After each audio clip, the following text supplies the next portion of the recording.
Just doing one more OSA check back here. Just make sure everything is sounding good. Now that we've rearranged some cables, verifying nothing got swapped around. Thank you.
Hello, everybody. The trip was nice, and the job they've done is fantastic. And this is what you need. And Ron worked beautifully with Christie and all of the people at Homeland Security and got it done in how many days, Ron? 8 days, a new facility was up and running. So, and is this a model going forward, Mr. President? It can be. I mean, you don't always have land so beautiful and so secure. We have a lot of bodyguards and a lot of cops that are in the form of alligators. You don't have to pay them so much. But I wouldn't want to run through the Everglades for long. It will keep people where they're supposed to be. This is a very important thing. We're setting records at the board. You know, we had no people come through last month. Zero, no people. But we're going to keep it that way. So Ron did great, and I want to thank you. Well, look, we thank you, Mr. President. Thanks for your leadership. The border, you did that quicker than we knew you'd do it, but you did it so quick, which is great. But Biden let in how many millions, and you got to take care of them. And so this is one example of state operating this. The feds are approving it, supporting it. We're also going to have 2,000 more at Camp Blanding, which is our National Guard site. And we're the only state in the country that mandates our state and locals, law enforcement, to cooperate with ICE. And it's made a huge difference. On any given day, Florida constitutes about 20% of all immigration arrests nationwide. So what I would just say is, don't let Florida be the only state. We've got very red states that should be doing this just as much as Florida's doing. That will increase their numbers. And then what happens is you'll have a lot of people that will deport on their own because they don't want to end up in an Alligator Alcatraz or some of those other places. So I think this is a model, but we need other states to step up. I was going to ask you, would this be enticing for other states to come up with their own model? They are doing it. We have Louisiana doing it big. Alabama's doing it. We have a lot of states. They seem to be red states and not too many blue states for whatever reason. You know, it's but the red states, Republican-run states, are doing it. The blue states don't do very well at security and policing, unfortunately. What would you say, Chris? You know, I would say that exactly right. The governor here has been fantastic in forming this partnership with the Department of Homeland Security. We were looking at different contracts with different vendors and thought, why not go straight to our governors and ask them to help us solve this problem? Florida was unique in what they presented to us, and I would ask every other governor to do the exact same thing. This is unique because we can hold individuals here, they can have their hearings, get due process, and then immediately be flown back home to their home countries. And their home countries are welcoming them. They're setting up loans for houses, they've got food assistance, they're helping to facilitate welcoming them home. I just got home from Panama, Costa Rica, Guatemala, Honduras, and they're all excited about getting their individuals back home from the United States. So and there is a lot of self-deporting. That's one thing I was actually surprised, but a lot of self-deporting. I flew over the Everglades. We did a little circle. I said, let me see. That's a big piece of land. It took us 25 minutes to fly around. Is there potential for enlargement or additional facilities out here? There may be. I mean, I think what we're doing is, because this is an important part of Florida, we're using the existing footprint of this airport. So when you guys go over there, you'll see all the beds, the medical, the galley, everything is on the concrete. We're not using any of the other stuff. Now, as you'll see, there's a lot of concrete, so there very well may be. I know Secretary Noem and her team have said as soon as the president departs, we'll be open to start receiving folks. And so we'll see what the tempo is. We do have the 2,000 in Northeast Florida that will open very soon. So it is possible to do. One of the things I think that is exciting about this is we're offering up our National Guard and other folks in Florida to be deputized to be immigration judges. We're working with the Department of Justice for the approvals. I'm sure Pam will approve. But then I'll have a National Guard judge advocate here. Someone has a notice to appear. Biden would tell them to come back in 3 years and appear. Now you'll be able to appear in like a day or two, so they're not going to be detained, hopefully, for all that long. We'll have people here in this facility that can make, it's a bureaucracy. The president's got to deal with the bureaucracy. Now, that Supreme Court ruling was good because that's going to allow him to be able to exercise Article 2 the way founders intended, but you still have bureaucracy. So we want to cut through that so that we have an efficient operation between Florida and DHS to get the removal of these illegals done. And are you How many initially, Mr. prioritizing President? going after the worst of the worst, or are you now arresting anyone who is here We're doing the illegally? worst of the worst, always first. Yes. And I think it's great government, what we've done. And nobody can ever forget what this group of people, Biden or whoever it was, because it probably wasn't even Biden. I don't think he knew what the hell he was doing. But Biden, whoever it was, what this group of people, a small group that circled the Resolute desk, what they did to this country. Think of it, what your time, all the time you have to waste doing this. It's an unforced error. We had nothing. We had no problem with this. There was never anything like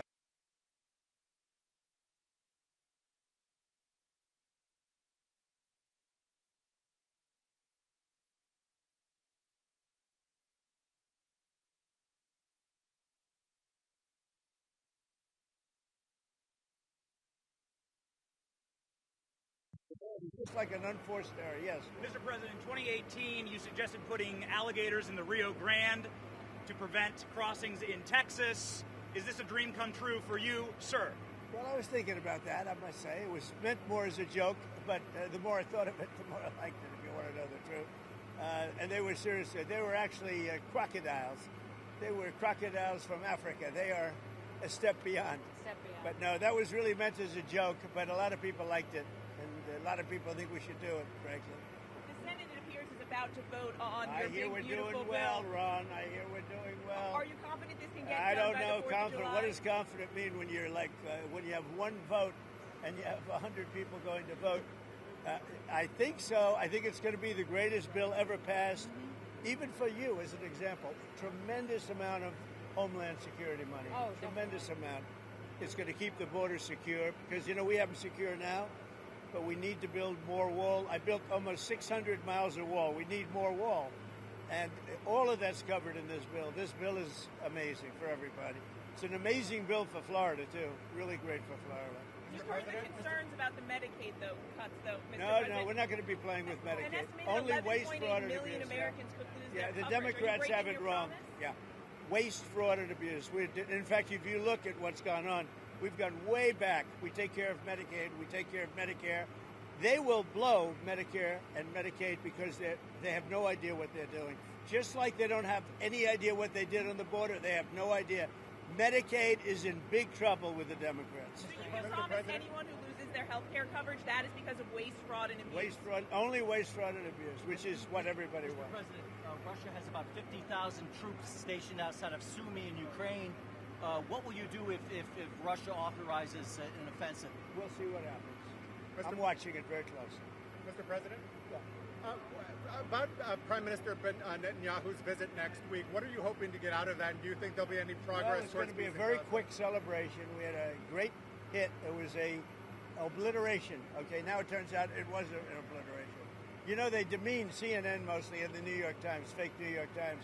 They demeaned these great soldiers. They went over there 17 hours flying, and they hit bullseye after bullseye after bullseye. It all blew up. Everybody saw it. Then they get back, and CNN said, well, they did okay, but maybe it wasn't.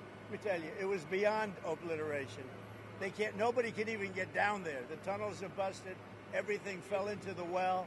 It was a total and complete obliteration, and we should celebrate these heroes. And what I'm doing is I'm bringing them, Ron, we're bringing them to Florida or to the White House. I gave them their choice. I think they're going to take the White House. Probably. I shouldn't tell you this. Mr. President, there's going to be a new bill called Make American Elections Great Again. I love it. Forcing the U.S. Census Bureau to redo the census to actually get an account of how many Americans with proof of citizenship are in our area, in our country, redistricting some of the House districts. Your thoughts on that? Well, I'll speak for both of us. We love it. Okay, you're going to like this one. I know all about it. We want to bring our elections back. The election in 2020 was rigged, millions and millions of votes. It had to do with COVID and a lot of things, but it really had to do with their crooked people. The Democrats are very good at cheating on elections. And that's why I said too big to rig. They tried this one too. But after about 9:02, they gave up too many votes. Too big to rig. Ron would love it. I would love it. Christie would love it. That's what they have to do. They have to bring it back. And we have to look, Ron, they include anybody that happens to be in your state. Well, California would lose control. like 5 seats if they did a fair census. And even beyond that, the Biden census gypped Florida of at least one seat. We only got one seat in the last census. Are you trying to tell me that Florida only had one seat in that? We should have had at least two. Texas should have had another one. That could be the difference in the House of Representatives in the majority. So I would love for them to redo the census for 26. My legislature will redistrict those lines. We'll get it to where it's fair. But as it's right now, this country is not fairly apportioned. I've got so many more millions of people in Florida that have representation because of that flawed census. Mr. President, I think it's going to do very well. A lot of people, I don't know if you've heard about it, it's captivated the country. Everybody wants it. It's going to get in, it's going to pass, and we're going to be very happy. Elon Musk is ripping into this bill again. Are you concerned that Republicans are going to be swayed by Musk and his money? No, I don't think so. I think what's going to happen is Doge is going to look at Musk. And if Doge looks at Musk, we're going to save a fortune. Thank you very much, everybody. I don't think you should be playing that game with me. Mr. President, July 9th tariff guideline. Thank you very much, everybody. Thank you, Mr. President.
1, 2, 3, 4, 5.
Keep up.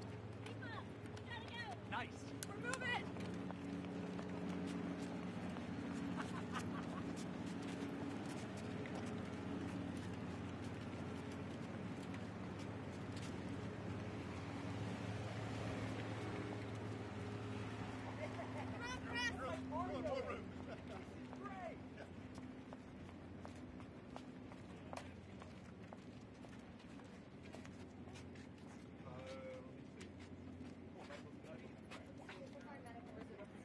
Where they will take. Are we going in?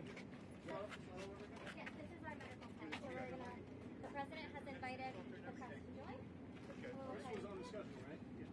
Yes, this Are we is able the to do scheduled everything? stuff. Can I do some audio here on that? Or not? Alan, it'll be out. No, that's stop two. Oh, like Yes, he has invited the press to join.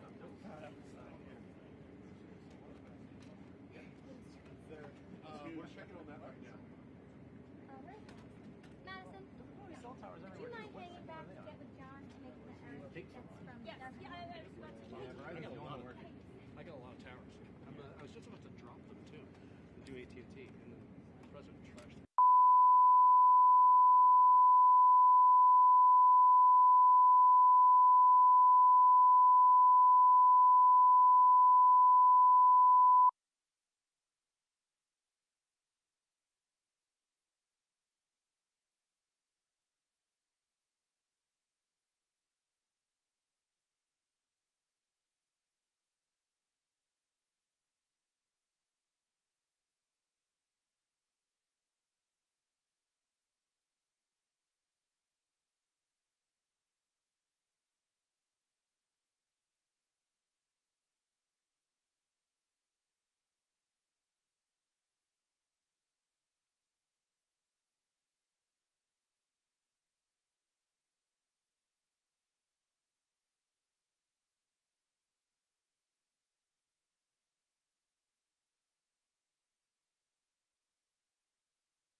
Opposed to standing around and not knowing where we are. And we're just taking tours through the areas where they stay and the areas where the medical is and all. And they've really done, between Christy and Ron and the whole group, it's really government working together. And congratulations to you two guys. But I wanted you to see it as opposed to waiting for us and then say, how was it, right? It really is pretty amazing. Did they take the vote yet? How's the vote doing? I would normally be home waiting for the vote. Yes, we would. Or be in Congress. That's right. But I wanted to come down and see. I hear the vote's going to be good. So you'll let me know. You'll let me know. I will let Have you know. they taken it yet? What's that? They're taking it now. I don't think they're technical yet. Not concluded, but they are taking Boy, wouldn't that be an upset, huh? Yeah. Are you confident that this can get through the House? And is there any wiggle room on your July 4th? It's the greatest tax cut in the history of our country. And if it doesn't pass, it's the biggest tax increase in the history of our country. That alone, 68% increase, as opposed to a massive cut. It's the biggest tax cut in the history of our country, and everybody gets it. Mr. President and Madam Secretary, CNN yesterday pushed an app that lets you track where ICE agents are. Tom Homan was saying that perhaps CNN should be prosecuted for that. That's obstruction of law enforcement. Your response? Yeah, we're working with the Department of Justice to see if we can prosecute them for that, because what they're doing is actively encouraging people to avoid law enforcement activities, operations, and we're going to actually go after them and prosecute them with the partnership of PAM if we can, because what they're doing we believe is illegal. And they may be prosecuted also for having given false reports on the attack in Iran. They were given totally false reports. It was totally obliterated. And our people have to be celebrated, not come home and say, what do you mean we didn't hit the target? We hit the target first. You know, the pilots came home and they said we hit the target first. So they may be very well prosecuted for that. What they did there we think is totally illegal. Okay, let's go. Follow us. You got it. Good, all right? Since the boy's been very lucky. Marjorie Taylor Greene. Oh, really? You Works for who? He works for Real America's Voice. Oh, okay, good. Good. You think it's easy being with Marjorie? You think I could take some heat? She was working out pretty hard this Yes, she weekend. was, wasn't she? Yeah, she was.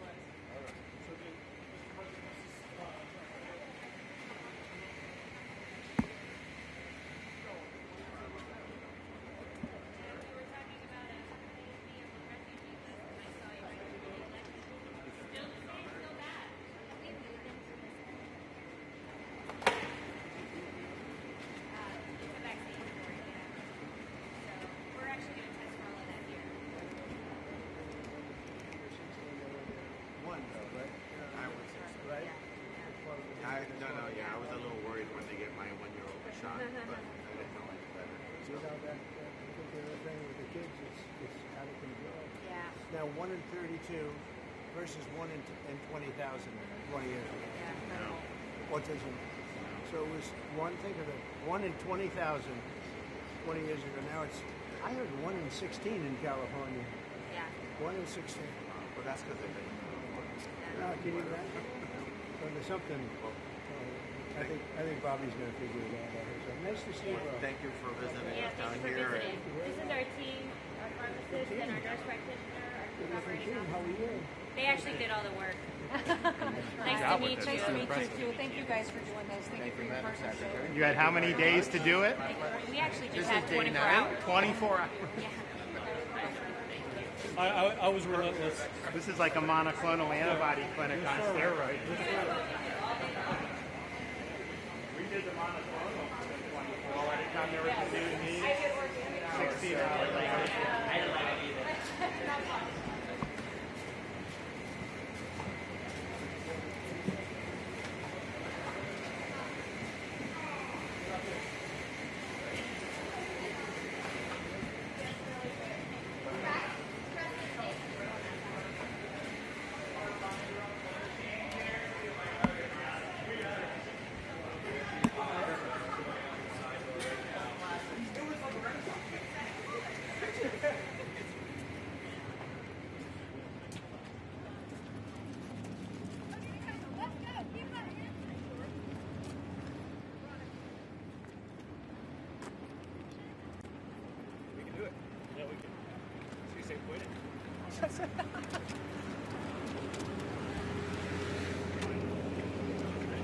That was great.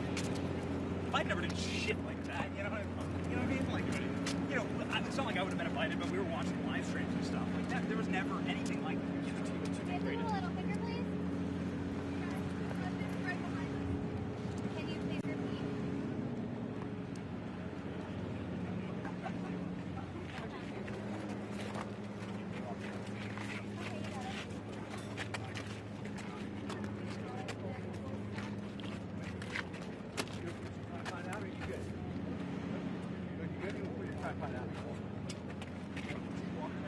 He's walking. Here he comes, Brian. Huh? You left.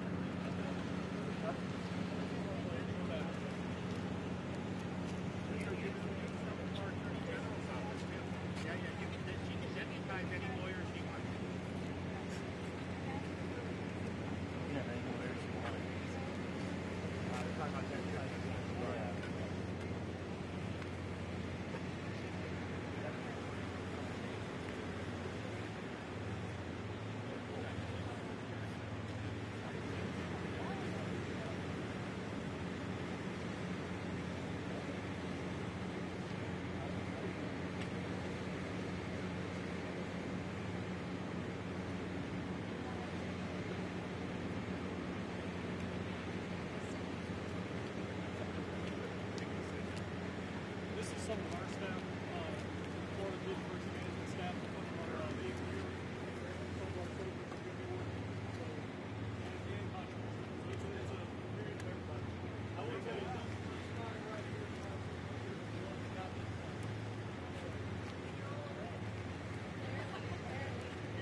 Thank you, Press. Okay, Press, let's keep going. Come on, guys. Go.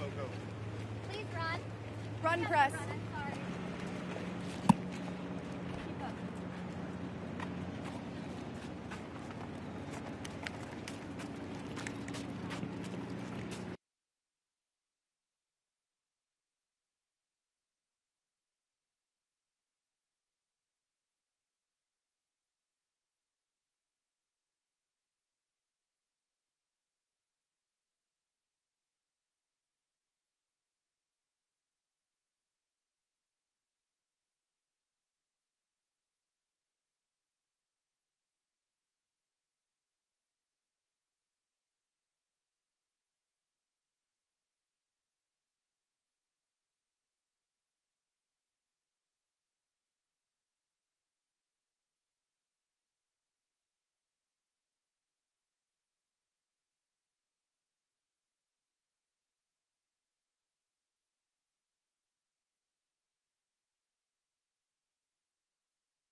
Come back towards me, or just straight back, as a matter of fact, not towards me, but straight back. Yeah, I figured you guys here from the studio. What's that? No idea. I don't like, sorry. I'm so sorry.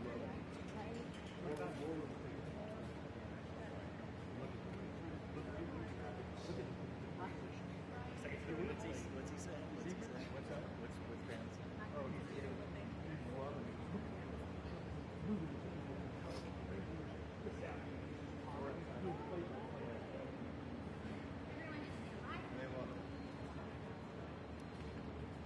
Good, right?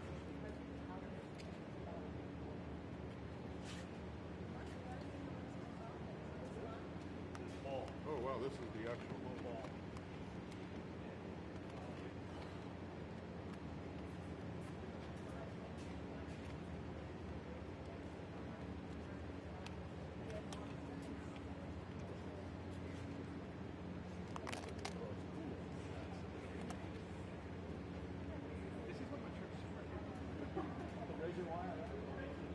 Yeah, we were some pretty unruly.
that can be used for contraband or weapons before the detainees come in. See what I mean? It's an amazing job. They've all done a great job. Proud of them. Mr. President, Mr. Governor, what's your message to Governor Gavin Newsom inside of this facility? Well, the first thing you should do is come here and learn something, because they don't do this. They don't know. They wouldn't know where to begin, and if they did, it would cost them 100 times more.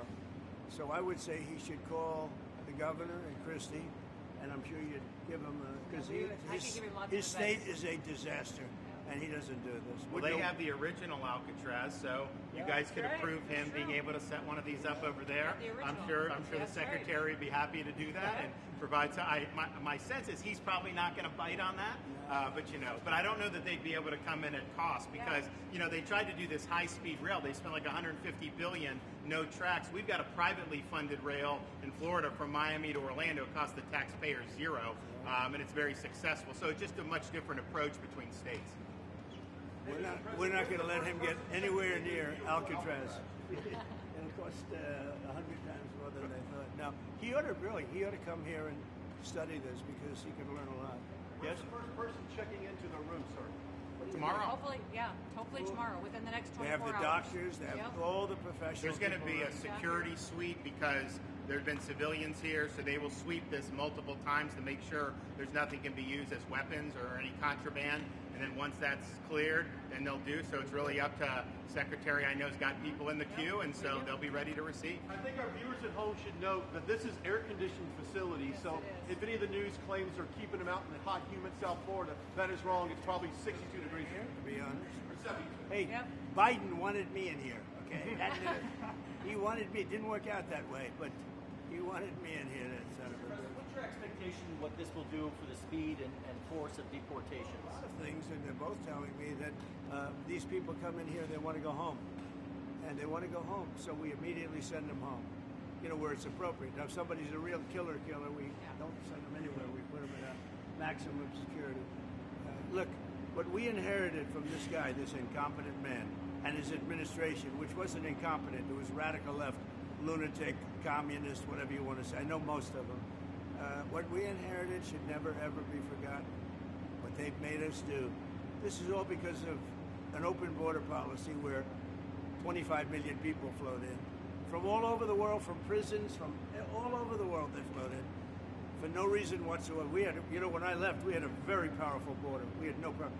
He opened it up. Day one, he just opened the border, and people couldn't believe it. That's right. They were standing there. What are they doing?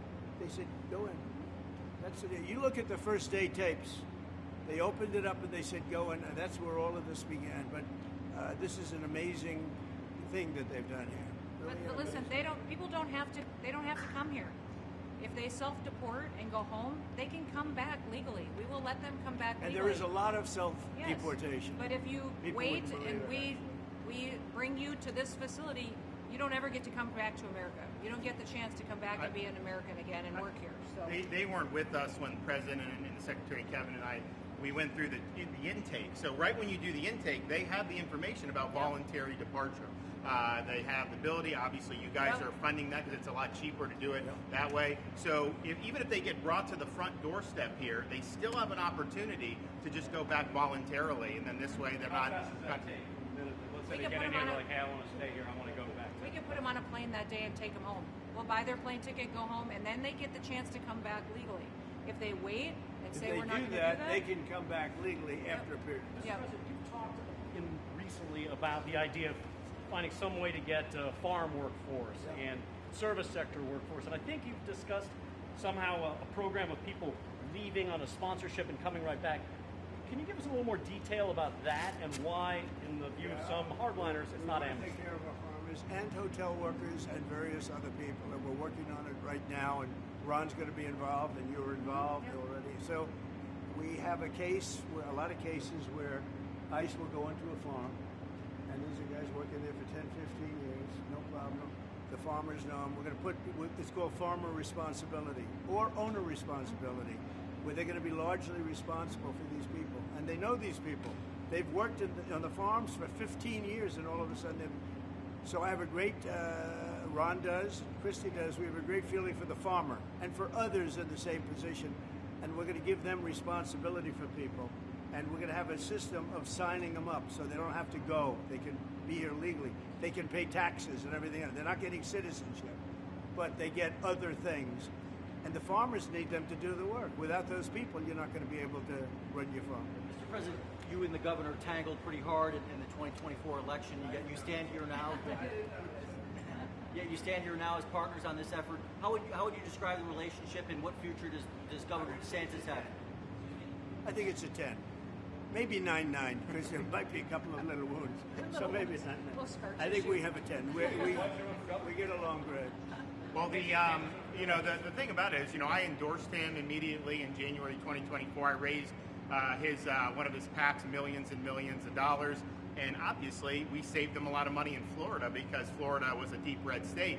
He didn't even have to do a rally in Florida, whereas 2016 and 20, this was like ground zero. And so we've been, really happy to do that. And then we've worked very well on this and other issues with Florida. And you can call him at any time, and he wants to be helpful for governors. I mean, I can tell you that. We did Hurricane Helene last year. You didn't hear from the president at the time then. But with President Trump, we know immediately. You just make the phone call. Yeah, as a follow-up question, I'm sorry, like another thing you inherited. How firm are you going to be with Netanyahu about ending the war in Gaza? Very firm, very firm. But he wants it too. I will tell you. He's coming here next week. He wants to end it too. We had a tremendous success with Iran. They won't have me. Somebody said, "When are you going to sign?" I said, "Sign? They are so bombed out." Did you see the report issued this morning? The place was decimated. It'll be years before anybody even gets down there. So that's not a priority, but we'll have a report and we'll have whatever we want. We'll get whatever we want from Iran. And I think, and I hope they want to have a good country. They have massive sanctions right now, biting sanctions. It's going to be very hard for them to do anything with those sanctions. And I look forward to maybe there'll be a time when we get along with them and they can rebuild their country. Is there a point where you tell Netanyahu, like, you gotta end this now, you gotta strike a deal? Well, he wants to. I can tell you he wants to, and I think we'll have it. I think we'll have a deal next week. That's what I think. Mr. President, do you intend to announce your pick for successor to Jay Powell earlier than say, or as early as say this summer or this fall? Will I do something about who it's going to be? Yes. I don't know. Hey, he'd be a good candidate. You might do him. She'd be a good candidate too. Anybody would be better than Jay Powell. No, he's causing us a fortune because he keeps the rate way up. I think it's Trump derangement syndrome personally, but we have a very strong country. We're the strongest country. Look, our country right now is at a level that we haven't seen for 40, 50 years. What we're doing now is nobody's seen anything like it. I told you, I was in the Middle East. The King of Saudi Arabia said to me very strongly, he said, "You know what? A year ago you had a dead country. Now you have the hottest country in the world." We do. We have the hottest country in the world. Thank you very much, everybody. When are we going to see that exemption for farmers? And what about other We'll be seeing it over the next What couple about of construction and other years. Also, industries? those type of industries. Will Kilmore Abrego Garcia be the first inmate here?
seat for you in the last row right here.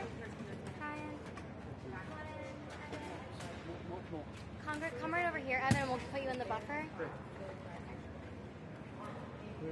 Madison, please put the travel pool in their seats. Okay, where's our pool camera? Stills, right here. Stills over here. Brian, just watch behind you. Press, right can sit right here. Pool's right here. Come right up here. There is mold right here. Well, I don't know. It doesn't stretch very far. It's going to be right here, and I have a table for you. Is that going to make it over here? Madison, can you take the stills to the buffer? Yeah.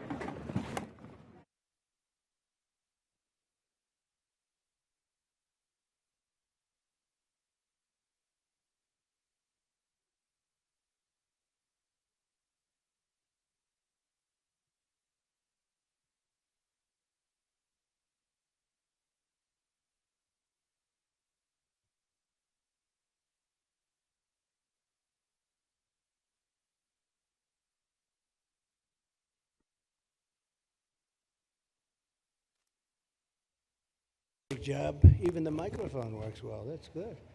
Wow. Well, I'd like to just thank everybody for the incredible job they've done. I love the state.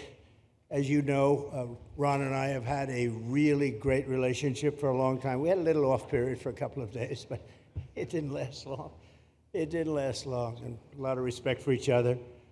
And it's a great honor to be deep in Florida, the Florida Everglades, to open America's newest migrant detention center. It's incredibly built, and you're seeing that yourself. That's why I said, let the press join us on our walk so they can see what's happening. It's known as Alligator Alcatraz, which is very appropriate because I looked outside and that's not a place I want to go hiking anytime soon. But very soon this facility will house some of the most menacing migrants, some of the most vicious people on the planet.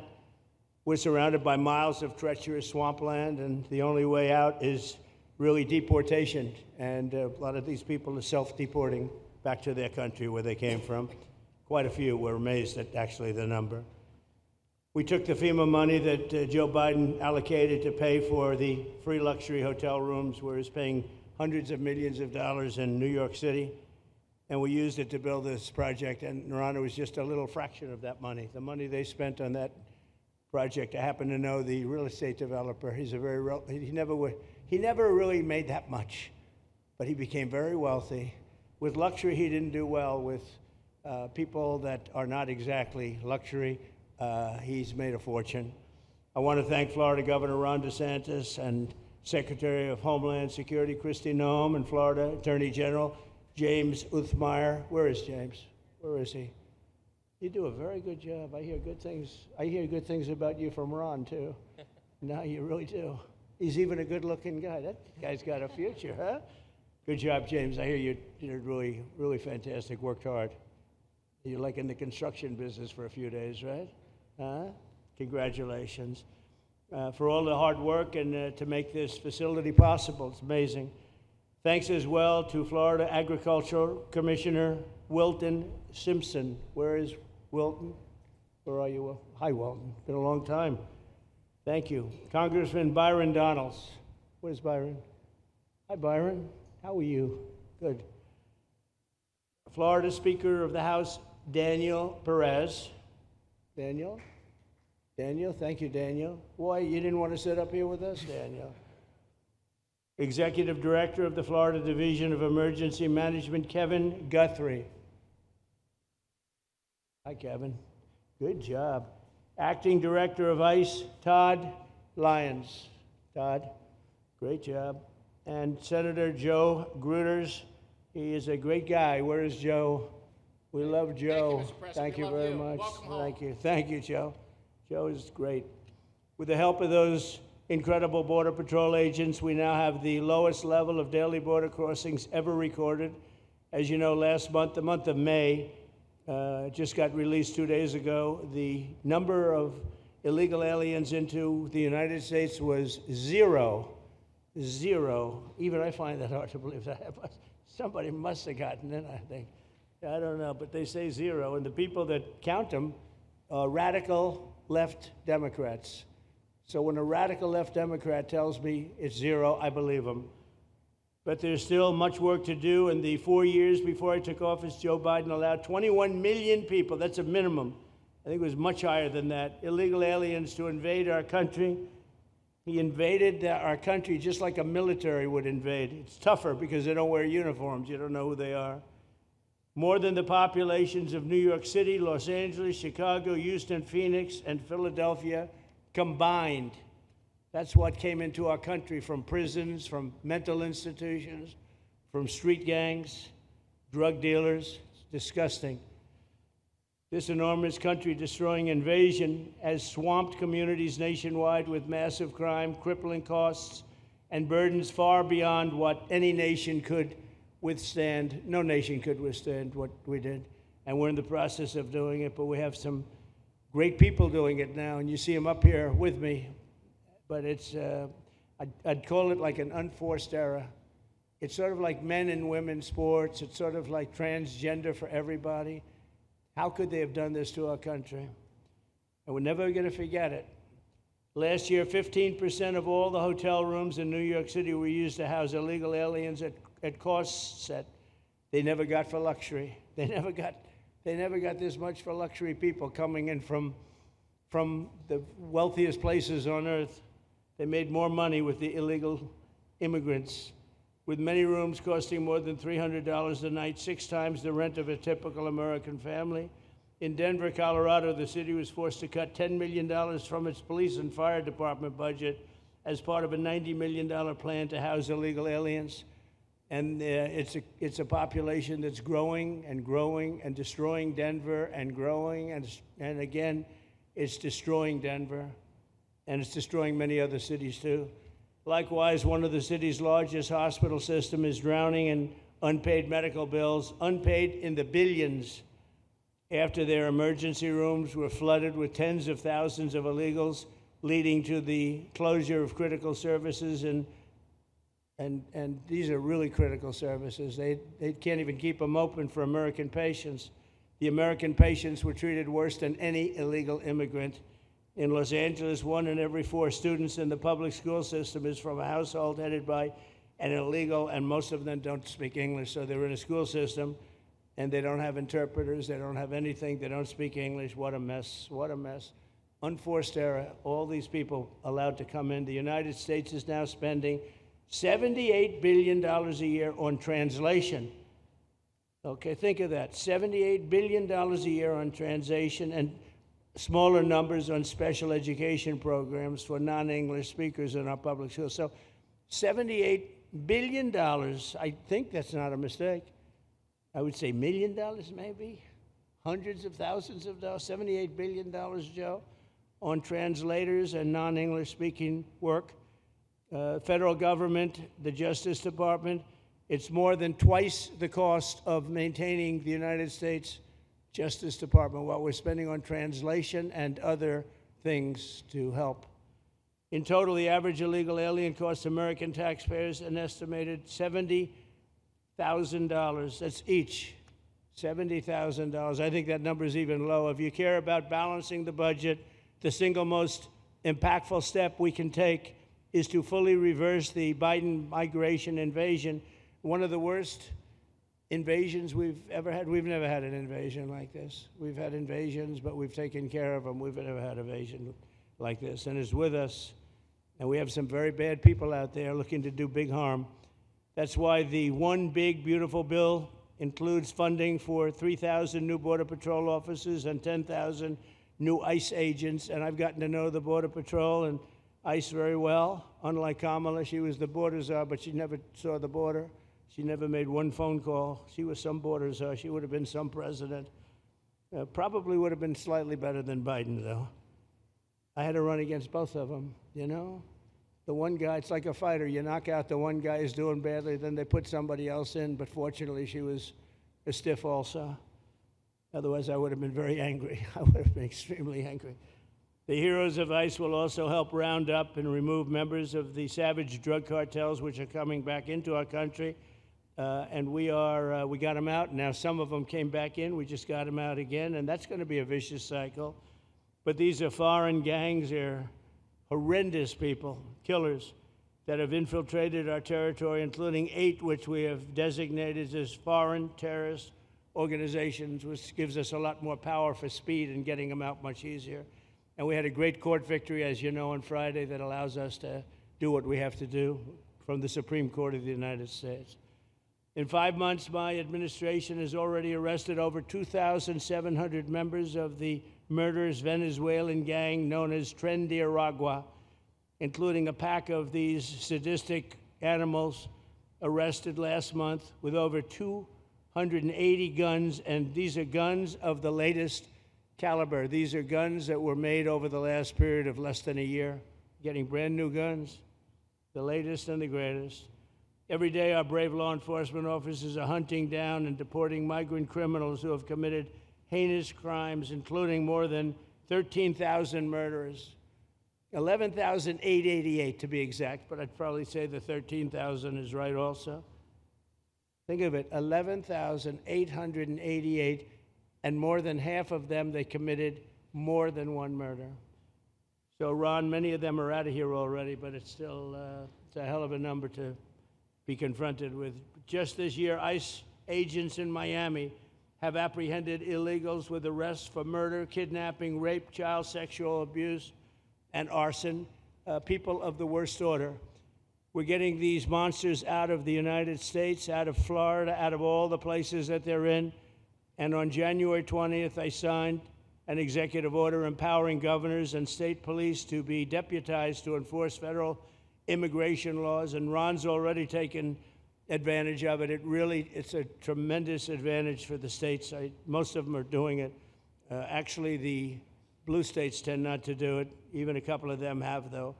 And I want to express my tremendous thanks to the state of Florida for embracing this opportunity and being a true partner. They've worked so well with the federal government. It's been just a beautiful, beautiful partnership. So, Ron, I'd like to thank you personally. You are my friend, and you'll always be my friend. And we may have some skirmishes even in the future. I doubt it, but I will always come back because we just we have blood that seems to match pretty well. We have a relationship that's been a very strong one for a long period of time, and I appreciate it, very much appreciate it. And also, Secretary Noem, I'd like to have you say a few words. You have been unbelievable, the job you've done. You and our favorite person, Tom Homan, have done, and your whole staff, because it's a lot of people, and Tom acknowledges it all the time. He respects you so much. He respects the staff that you both built. And you're really doing one of the great jobs. And it was great that you could work with Ron in Florida so well. Built such a great facility. So please say a few words. Thank you very much. I don't know if this will work. Well, thank you, Mr. President. First of all, I want to thank you for putting the safety and the security of the American people first, and the way that you never lose focus on making sure that America stays our priority and that the families that live here get the chance to grow up and to raise their children in communities that are safe and that give them an opportunity to pursue the American dream. This facility here is a fantastic representation of what can happen when all of government works together and when it's accountable to the taxpayers and to the citizens that live here. The President signed an executive order that allowed us to build partnerships with states and with local law enforcement officers, which is exactly how things should function in this country. More power, more authority given to people locally so that they can take control of their own destiny. And so we have already been working under the 287G program to deputize law enforcement officers, whether they be state highway patrol, local sheriff's departments in all of our states, and allow them to go out with our ICE officers, our Border Patrol officers, and make sure that we're getting the worst of the worst off of the streets. We also recognize that as we've been doing that and returning people back to their home countries, that we need detention facilities. We need beds to put them in place so that they can have their due process before they return home. And this facility is exactly what I want every single governor in this country to consider doing with us. What happened to start this conversation was that a young man named Jimmy Percival in my office, my general counsel, who came from Florida and used to work here, called up the Attorney General and the governor and said, hey, what do you think about partnering with us on a detention facility that we could put in place that would allow us to bring individuals there? There's an airstrip close by. You guys volunteered the assets that you have and the connections that you have and worked with Kevin extensively so that we could come here, have their due process given, and return them home to their countries. And in 8 days, this facility has been stood up. And I want everybody to recognize that detention facilities that ICE adheres to is a higher standard than is required at state levels, at local Department of Corrections facilities, sheriff's offices. This is a state-of-the-art facility, air-conditioned, isolated though for security purposes, which is very helpful. And I appreciate so many people being willing to work together to make a project like this happen. Right here on this location, we'll have about 3,000 beds. Other location will have another 2,000 beds that will allow us to bring individuals across the country that we are bringing in and incarcerating for violating our laws, and immediately get them out of the country as soon as we possibly can. It's exactly what we need to be perpetuating in other states. And what I would say is, I want all of you to notice these flyers that we've got, is that everybody who sees these flyers or anybody who sees these news clips should know you can still go home on your own. You can self-deport. If you go on the CBP Home app and go home now, you will get the chance to come back to the United States legally. You will get the chance to come back and do it the right way. If you don't, you may end up here. And you may end up here and being processed, deported out of this country, and never get the chance to come back. That is the consequences of breaking the law in the United States of America. Listen, our job is to uphold the law. This is a country of laws. We have a border now, and because we have a president that cares and recognizes that we need to be a nation of borders and a nation that upholds the law. If you break the law, there's consequences. We will deport you and you will never get to be a United States citizen. You'll never even get to come back here and work and to pursue the American dream. But if you decide you want to go home now, go home. And we'll help facilitate it. We'll buy your plane ticket. We'll get you there. In fact, I just got back from Panama, Costa Rica, Guatemala, Honduras. Those countries are excited to get their citizens home. They're setting up programs to loan them money to buy houses when they get there, help them with food assistance, get their children educated, scholarships. They want their citizens that are living here in the United States illegally to come home and to be a part of their economy and help their countries grow. So this is a win-win for everyone, and I just want to end, Mr. President, by thanking our law enforcement officers, by thanking our ICE officers and our Border Patrol officers for what they do every day. They are out on the streets, and violence against them has increased over 500% since Trump has gone back into the White House, because he's upholding the law and because a bunch of liberals, socialists, and Marxists are out there lying about what President Trump is doing. President Trump is upholding freedom by what he is doing. The freedom to live safely in this country and to do things legally and to have justice. And because those liberals, and I'm calling out you, CNN, I'm calling you out because you lie every single day about what these operations are. We are going after murderers and rapists and traffickers and drug dealers and getting them off the streets and getting them out of this country because Joe Biden let the worst of the worst come in here. The other day I was talking to some marshals that have been partnering with ICE. They said that they had detained a cannibal and put him on a plane to take him home, and while they had him in his seat, he started to eat himself, and they had to get him off and get him medical attention. These are the kind of deranged individuals that are on our streets in America that we're trying to target and get out of our country because they are so deranged they don't belong here. And they shouldn't be walking the streets with our children.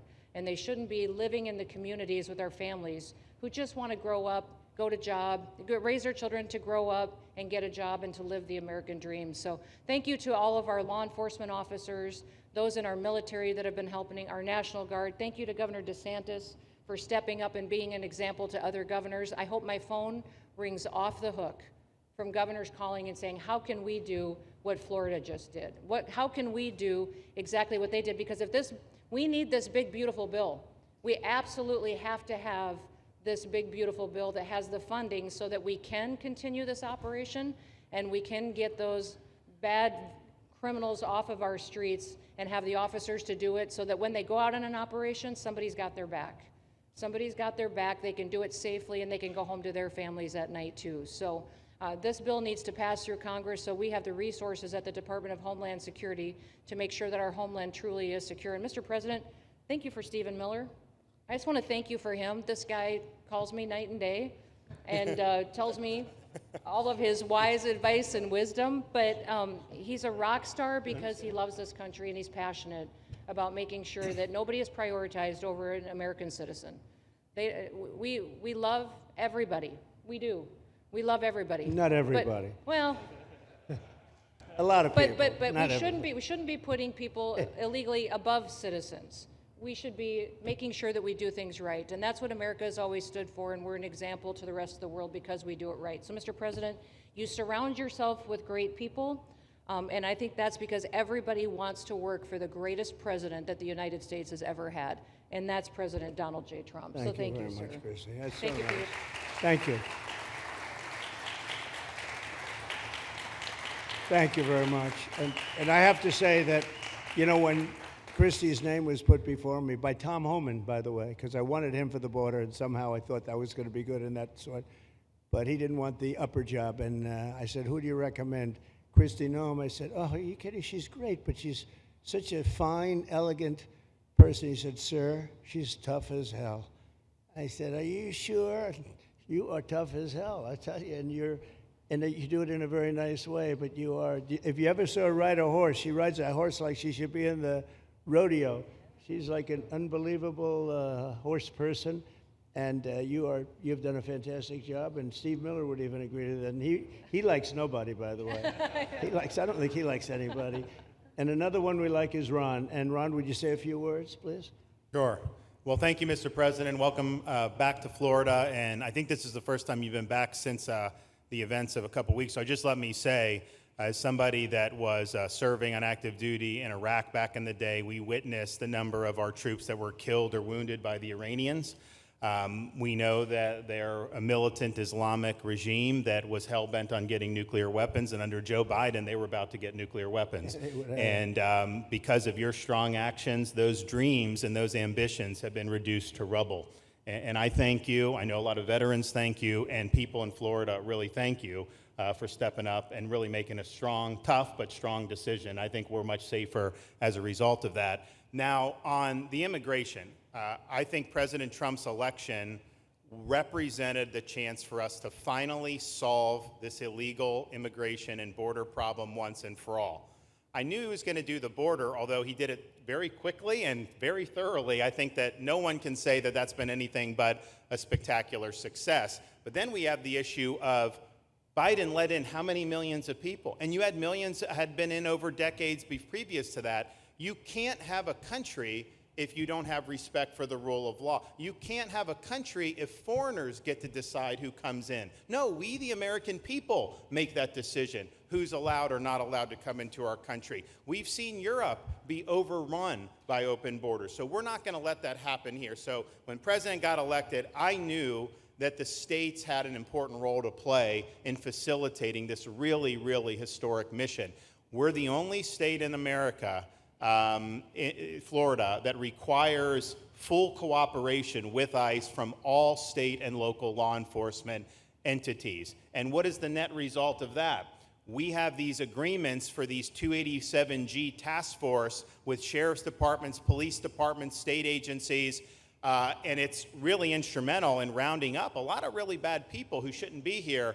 If you look at the number of those full-blown 287G agreements that have been executed around the country, the state of Florida accounts for 60% of those. If you look at the number of immigration arrests of illegal aliens on any given day, the arrests happening in Florida constitute between 15 and 20%. Nationwide. So we're all in on this because we understand how important it is to our citizens. It crowds schools, it crowds medical, it crowds housing. Yes, you have illegal alien crime as well, and people want the problem solved. And the only way we're going to solve it is if states like Florida step up and help the president, help Secretary Noem get the job done. Now, this facility here was really in response to us working with DHS and ICE from the time the president got sworn in. And the number one thing they kept coming back to was, You know, Biden decimated the agency. I mean, let's just be clear. You could have illegals in Florida. Biden would just release them. Even when they had notices or they had orders to be removed, Biden wouldn't send them back. So their interior enforcement collapsed under Biden. So they're building it back up. But they're like, we need detention space in order to be able to bring about more deportations. And so what we have here can hold 3,000 now. We have 2,000 facility up at Camp Blanding that we're going to be open, which is our National Guard site. But think about what you have here. They come here, say they already are been ordered to be deported. You drive them 2,000 feet to the runway, and then they're gone. It's a one-stop shop. And this airport that's been here for a long time is the perfectly secure location. It's going to make a big difference. And let me just thank everyone who was involved. We got the call from DHS a little bit more than a week ago, and here we are 8 days later with this facility open, and as soon as Air Force One departs, it'll be swept, and it'll be open for business to be able to do. But our goal here is to process them and be able to effectuate their return to their home country.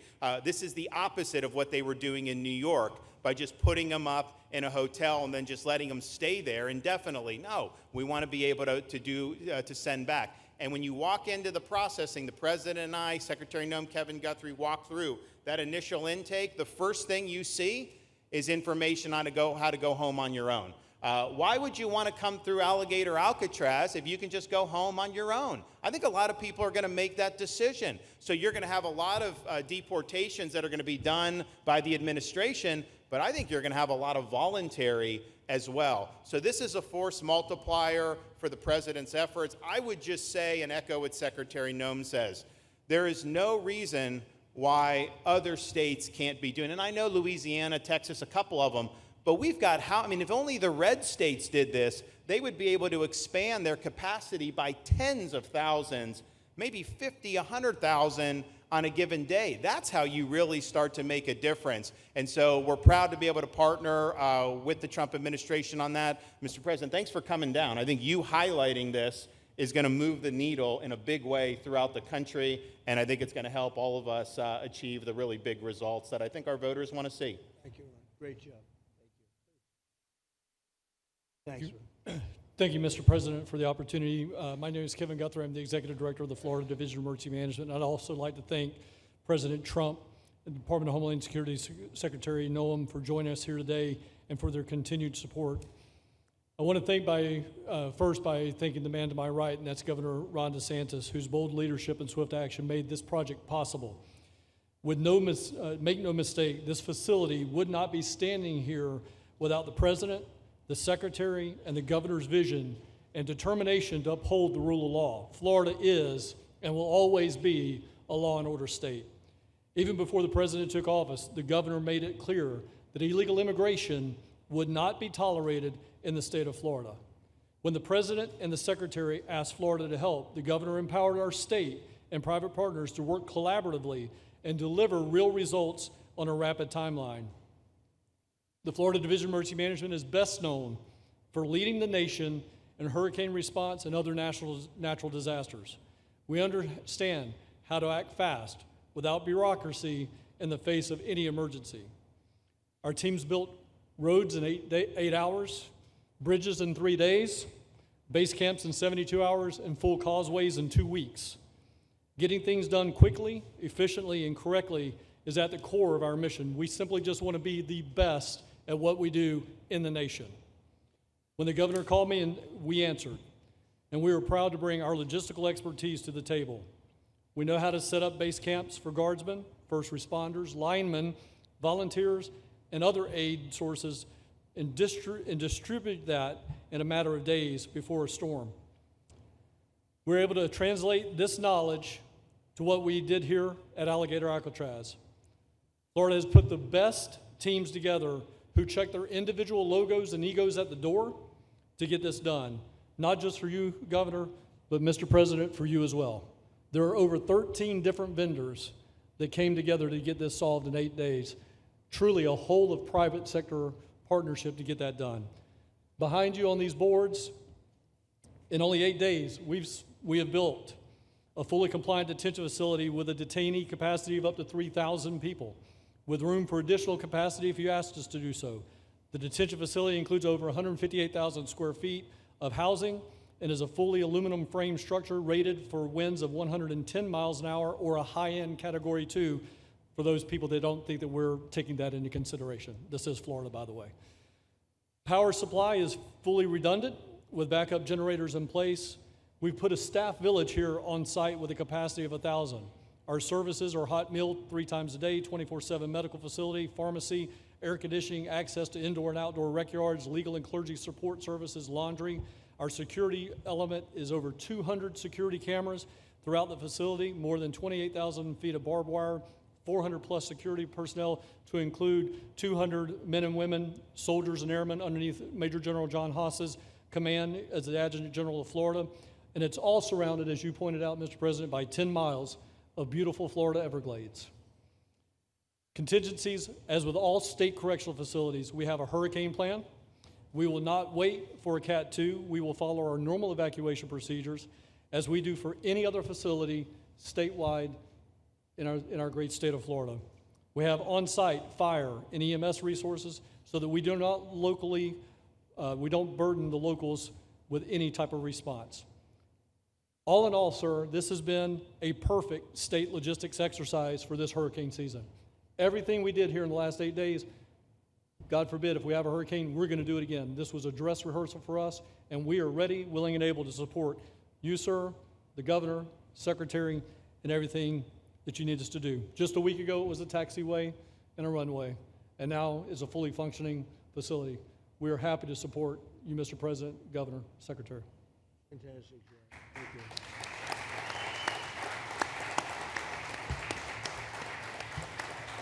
Byron, please.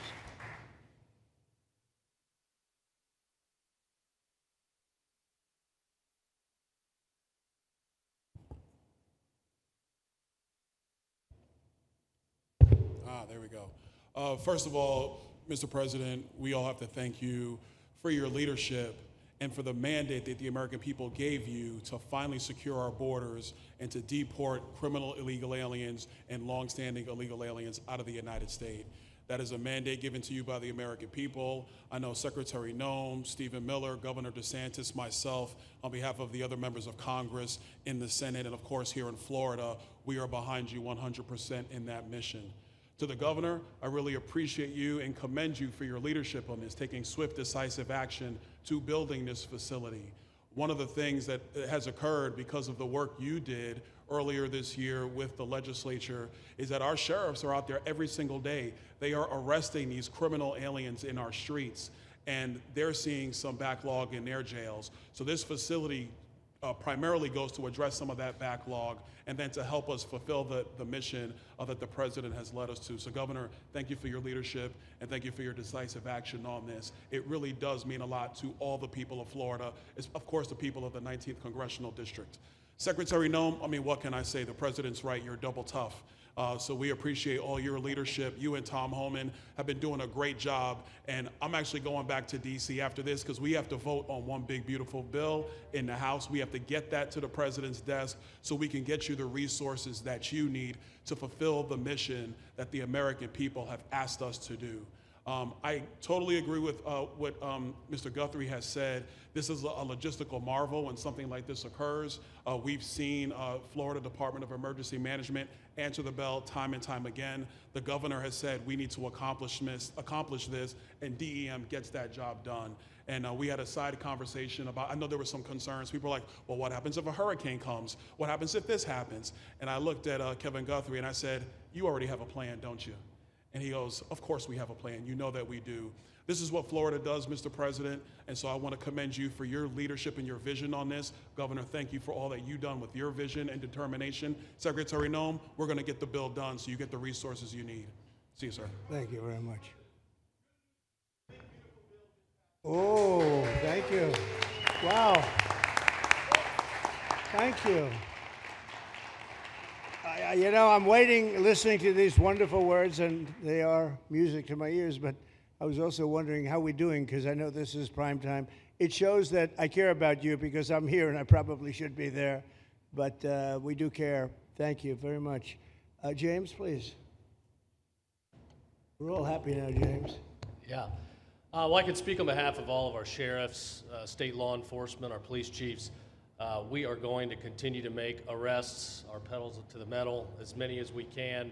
We want to fill this place up. The governor and Kevin have shown they can build bridges in 3 days, so why not some detention facilities? Hopefully there's more to come. And you really kind of were the inspiration for this. We like the idea of reopening the original Alcatraz. I don't know if that can happen or not, but we thought, hey, we've got our own natural Alcatraz in the middle of the Everglades. Great runway, great perimeter, so let's make it happen. In Florida, we walk the walk, and we will deliver for all of you. Thank you. Well, I heard you were responsible for the locational pick, and you cannot have picked a better location. I said, whoever the hell made this choice, I know you take it a little heat from some environmental groups, but I take it all the time, and that's an honor. But I heard you were very responsible for that choice, and that was a big choice. Thank you very much. Great job, James. Thank you. You want to finish over here, and then we'll go over here. We'll go back and celebrate the big, beautiful bill that you just got passed. You sure that's right, Brian? Yeah, all right. Wow, good. He's doing a good job. Right. Wow. Mr. President, first of all, I just want to say how grateful we are that you're back here in your home state of Florida. You've been doing an amazing job, not only at our border, but around the world, keeping this country safe and Americans. We are grateful for your leadership. God had a plan for us, and it was Donald Trump. So thank you for that. As a member of the Immigration Board and as the Commissioner of Agriculture of this state, I've been happy to help lead with the governor and the rest of the cabinet on this issue.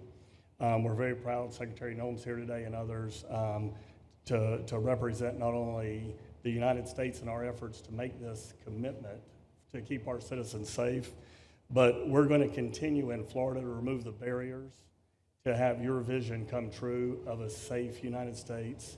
We're going to get these illegals, the illegal criminals out of this state, and we really appreciate you and your leadership in this effort. So thank you for being here Thank you today. very much. You're doing a great job, too. Thank you. Thank you, Mr. President. Joe Gruters, State Senator. I'm a member of your Homeland Security Advisory Council, your Vice Chairman. Thank you for that appointment. And thank you for coming back to Florida and everything that you do. Every single day you are delivering on the promises that you promised to us at all of the events you've done throughout the years, but specifically this last campaign. You deserve all the credit for everything, and you are surrounding yourself with incredible people like Secretary Noem, Stephen Miller. And just like your big, beautiful bill here in Florida, there was a lot of commotion about our immigration bill. And we had 3 B's in that: beds, badges, and bad guys. And this goes right along with our beds and the resources. And I give the governor, Ron DeSantis, a lot of credit for stepping up and making sure that we all work together, because at the end of the day, even if sometimes there are skirmishes, as a result of the back and forth, we ended up with a better bill, and we all win. And what we're doing here in Florida hopefully will happen all across the country. You've done, your leadership is amazing. Keep up the great work, and just know that Florida loves President Donald J. Trump. Thank you very much, Joe. Appreciate it for a long time. Appreciate it. By the way, Okeechobee is something that we did together also, and that was a lot of money spent. I hope it was well spent. I know they did. We did a Rolls-Royce job, but it's a lot of money that we spent out there together. And how is it going? You can delegate that to us, because we move faster than the Army Corps. Good. So we will finish that reservoir. Good. If you delegate it to us, I'll get it done and much quicker. Oh, I would do that. Yeah. I'll tell you. Let me ask myself permission. Permission granted. Go ahead, get the thing, get it complete. You want to do that? All right, we're gonna go talk to the Army do it. Corps then after this. Good. You can move faster, actually. Please. Thank you. No, sir, just first on behalf of the men and women of ICE, we just want to thank you for allowing us to do our job again. You know, your vision and under Secretary Noem's leadership, this is what the American people want. And I hope that you see great results of what we're doing out there every day, getting the worst of the worst out of our communities. Because of you and Secretary Noem, I have the privilege to lead one of the most premier and the finest law enforcement agencies that we do have in the United States. And the men and women of HSI and ERO Miami do incredible work like you highlighted. And with the governor in the state of Florida, the partnership in Florida has been amazing. The 287G program is only going to help us to identify all those known gotaways and get the worst of the worst out of the neighborhoods. And through our Homeland Security Task Force, we are going to make America safe again. So thank you very much to both you and the Secretary. Thank you, Todd. Great job. Really great job you're doing. Thank you. Please. Good morning, Mr. President. Thank you so much for coming. Again, as Garrett Ripp, I'm the Field Office Director for ICE Euro here for the Miami Field Office. Incredible collaborative work we've been doing together, working with the state, working with our local partners. And again, just the 287G is going to open up that aperture and allow us to get those bad hombres off the street and get them into this facility. And we're looking forward to it. And again, just appreciate all your support. Thank you. Always thank you. You've always been so great. Thank you very much. Please. Good afternoon, Mr. President. On behalf of Air Marine Operations, my name is Andres Blanco. I'm the Executive Director for Southeast Region. AMO continues to execute and support your executive orders. Air Marine Operations brings a unique capability both in the air and the maritime domains. And in partnership with our Border Patrol, OFO officers, and ERO, we continue to conduct effective operations both interior, along the border, and along the maritime approaches. Thank you very much. Good job. Good afternoon, Mr. President. Jose Figueroa. I am the acting special agent in charge for Homeland Security investigations here in South Florida, and our office covers from Key West to Fort Pierce. Tremendous collaboration here with the state and our federal partners. HSI is conducting criminal investigations into TDA, MS-13s that are involved in human smuggling, sex trafficking of minors, and we will continue that effort with your support. Governor DeSantis, thank you very much for this facility. Looking forward to continue the great work. Thank you. Thank you very much. Steve, would you like to say something? Our star. Thank you, Mr. President. I just want to say on a personal note, getting to watch what you've done over the last 5 months to deliver on a 50-year hope and dream of the American people to secure the border. When President Trump came into office on January 20th, the United States had endured the largest wave of illegal immigration in human history. Not just American history, human history. And within just a few days, President Trump, through his strength, leadership, diplomacy, and vision, achieved the most secure border anyone in the world has ever seen. When we recently went overseas to the NATO summit, I had senior staff in foreign governments come up to me and ask me how he achieved the Trump miracle on his border and could that be replicated in their countries. For individuals who don't work in this space, to have 0 successful illegal entries in an entire month should be an impossible achievement. There's a 2,000-mile border with one of the poorest countries in the world, and you have open travel from 150 countries into Central America and South America. There are 2 billion people in the world that would economically benefit from illegally coming to the United States. And through the deployment of the military, through the deployment of novel legal and diplomatic tools, through the building of physical infrastructure, through the empowering of ICE and Border Patrol and the entire federal law enforcement apparatus, President Trump achieved absolute border security. And now, once this legislation is passed, he will be able to make that with those resources permanent. Watching what you've done, sir, has been one of the honors of a lifetime. I'm proud to be able to play any role in it.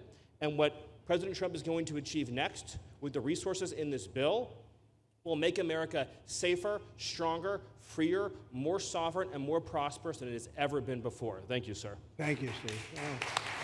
Thank you. And the bill is going to be great for Iran. It's going to be great for Florida, too. A lot of set-asides for Florida, some of the things that you wanted to do. And so it's great news to hear that it was approved. Do you want to take a few questions, Ron? We'll take a few questions from these. Yeah, please, go ahead. Yeah.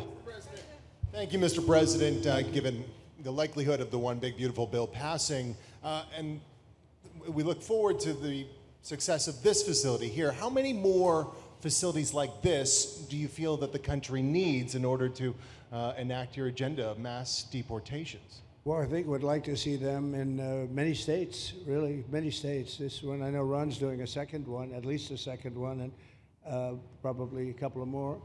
And, you know, at some point, they might morph into a system where you're going to keep it for a long time. You know, it's not that far away from jails that take years to build, and money is spent and wasted, and, you know, like the railway that they have in California that costs like 40 times more than it was supposed to cost. The same thing happens with prisons. You look at this, in a short period of time. Ron, James, and some of the people that really worked on it along with our people, they did this in less than a week.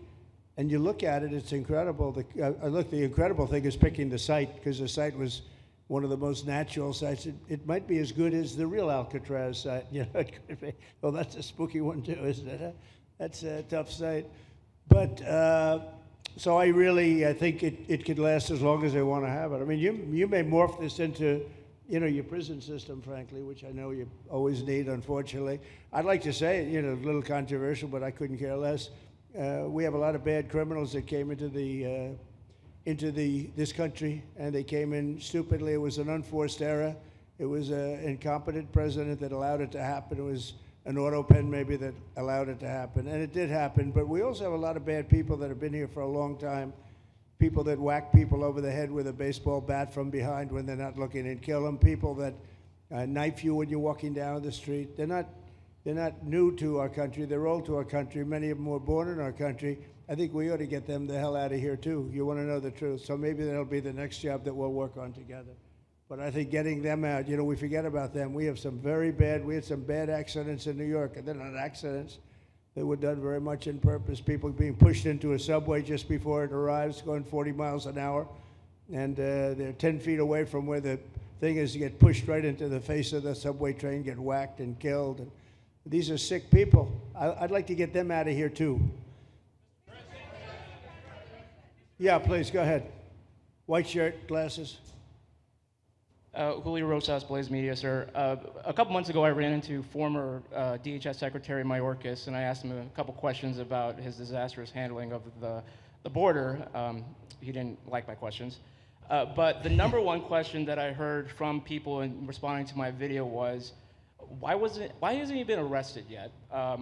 You know, obviously you guys are cleaning up the mess that was made deliberately for the past 4 years, and so people want accountability. It's great to see that the border is secured, and it's great to see the state level cooperation. But I guess I would ask you, why hasn't he been held accountable, or anybody really? Well, you know, pardons were given out by to many people, and they shouldn't have been given out. Like the Unselect Committee of Political Thugs was given a pardon because they destroyed all of the information from 2 years of hearings, and they should be arrested, but they were given pardons. Was he given a pardon, Mayorkas? Was he not? I don't believe so, Well, sir. I'd take a look at that one, because what he did is, it's beyond incompetence. Something had to be done. Now, with that being said, he took orders from other people, and he was really doing the orders, and you could say he was very loyal to them, because it must have been very hard for him to stand up and sit up and, you know, talk about what he allowed to happen to this country and be serious about it. So he was given orders. If he wasn't given a pardon, I could see looking at that. In fact, why don't you take a look at it, Kristen? He was impeached, but yeah, it was just a fake impeachment. It was a fake impeachment. Why don't you take a look at it? I think he was so bad. They were all so bad. Look, it was the worst president in the history of our country. We've had some bad ones, but he was the worst president. But somebody told Mayorkas to do that, and he followed orders, but that doesn't necessarily hold him harmless. So take a look at it. Very good question, actually. Thank you. Yeah, please. Go ahead. Mr. President, you and the Secretary have both said that many people have self-deported since you came back into office. Yeah. How many is many, and has the rate gone up? How do you see the tempo of that moving forward going on?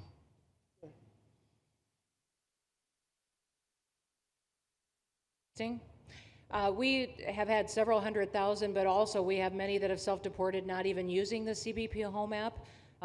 When I have gone to these other countries to negotiate security agreements and information sharing on criminals, who's coming and going into their countries, they report that hundreds of thousands have come home that weren't on our radar, that they are coming home on their own and self-deporting because they want the chance to be able to go back to America someday. So we believe it's over 1 million, possibly more than that. I'm asking all of those countries for their information on what they have of individuals that may have returned home, that they have taking advantage of their programs to help them become a part of their civilization again too. So we know it's over 1 million, but we have to, I'm getting more information and that number will grow. If they don't leave, they never get the chance to come back. If we have to take them out, and we will, they'll go out, but they never get a chance to come back. The other way, we actually make it a little bit easier for them to come back. Okay? Thank you. Good question. Thank you. bill is now passed in the Senate, but we are already hearing from some Republicans in the House who say they cannot get on board with the changes that were made to the bill in the Senate. What is your message to those holdouts? Well, I just heard that about the Senate, and the bill just passed, and it tells you there's something for everyone. I mean, it's a great bill.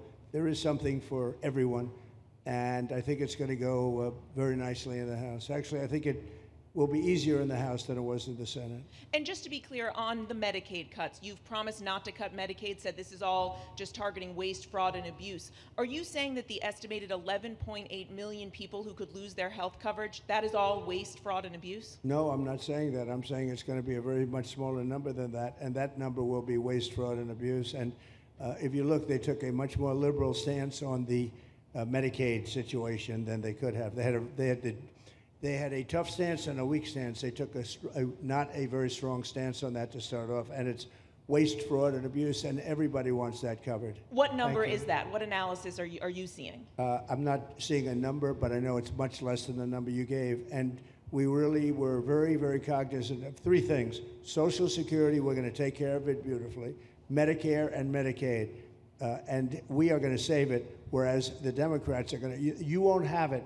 They will destroy Medicare and Medicaid, and they have to because their numbers don't work. So it's not going to happen. They're the ones that have destroyed Medicare. They have made it so bad already, they're going to make it a lot worse. But now we'll be in charge, so we're going to have no problem with Medicaid or Medicare or Social Security. Thank you. Yeah. Claire Gall with Wink News in Fort Myers. What is your direction to ICE when it comes to arresting farm workers here illegally, other workers in industries that are pretty critical to Florida's economy? Yeah. Well, we're very much cognizant of that, and as you know, I won the farmers by 92%, and I'm not going to be abandoning my farmers. We were strong on the borders, but we're also strong for the farmers and for others in the hotel industry, et cetera. You know, we have similar situations, and Christy and I, and we'll be working with Ron and a lot of the states. We're going to work something where the farmers can be responsible for some of the people that have been. They have people around for 10, 15 years that they know very well. We're going to put them responsible, and we're going to issue a form of a card or document, and the farmer's going to be responsible for these people. They're not going to have citizenship, but they'll be working, they'll be paying taxes. We need to get our farmers the people they need, otherwise our farmers aren't going to be able to do their land. You know, it was tried once before, many, many years ago, where there was a very strong guy, and he got everybody out, and every farm almost in the country, but every farm in California, every farm in Iowa, almost all the farms went bankrupt.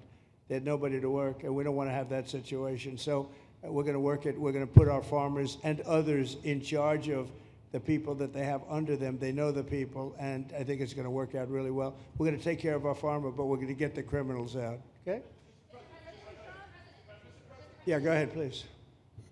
Thank you. Mr. President, how do you respond to critics who fear that a 3,000-bed detention center and the waste that could produce will pollute the surrounding federal protected land, including land that both administrations have invested billions of dollars in restoring?